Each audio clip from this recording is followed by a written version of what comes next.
Hello বন্ধুরা, তোমরা দেখছো মৌলি দত্ত অফিসিয়াল। আজকে হলো 15 আগস্ট, আর এই বছরের 15 আগস্টটা একটু অন্যভাবে সেলিব্রেট করলাম।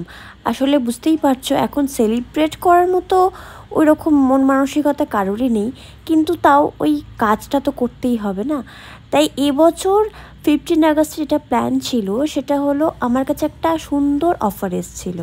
সেটা হলো যে কিছু বাচ্চাদের সাথে সময় কাটানোর।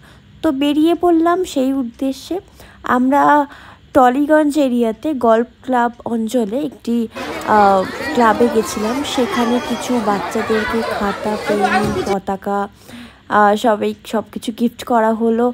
আর মানে এটা একটা অদ্ভুত ফিলিংস হলো, আমার লাইফে প্রথম এরকম কোনো ঘটনা ঘটলো।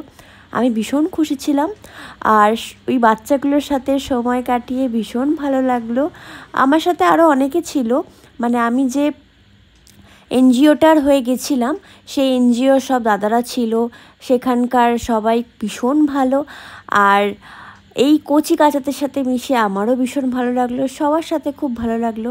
তো 2024-এর স্বাধীনতা দিবসটা আমার এইভাবেই কাটলো।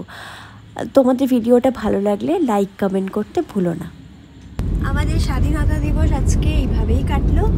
সবাইকে হ্যাপি ইন্ডিপেন্ডেন্স ডে। আজকের মতো টাটা।